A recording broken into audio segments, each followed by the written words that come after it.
Balikan po natin si Ma'am Gonzales sa Cloverleaf Market sa Quezon City. Ma'am, kamusta dyan? Igan, kahit nga merong closure order dito sa Cloverleaf Market sa Balintawak, Quezon City, ay tuloy-tuloy pa rin ang operasyon ngayong araw. Kagabing araw nagkaroon pa ng deliveries dito sa palengke. Ayon dun sa mga nagtitinda na nakausap natin, ay paniwala nila ay makakapagtagal pa sila dito sa Cloverleaf Market at mangyayari raw na itutuloy ang closure ay ipaglalaban daw nila ang kanilang mga tindahan.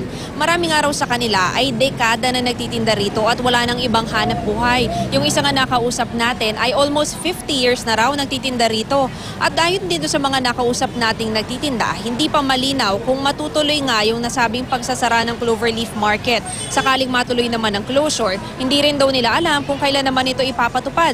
Nakakuha raw ng TRO sa nakatakdasa ng pagsasara ng Cloverleaf kahapon ang mga nagtitinda. Pero ayon naman sa City Hall, naka-enforce pa rin daw ang closure order. Ang inisyo daw kahapon ay status quo anti-order. Pero naniniwala ang City Hall na ang market operations daw ay mamamatay na ng kusa dahil sinabihan na ang mga biyahero na wag nang ibagsak sa Cloverleaf ang mga produkto at bagkus ay sa 8 iba pang public market dito sa Quezon City. Igan, sa ngayon kung makikita nyo ay marami pa nga mga poster na nakakabit dito sa labas ng Cloverleaf Market. Ang mga nakasulat dito ay no to closure at hindi raw ipinagbebenta itong naturang palengke. Patunay lang daw na ito na ang mga nagtitinda rito ay handang ipaglaban ang kanilang palengke. Igan? Maraming salamat, Ma'am Gonzales.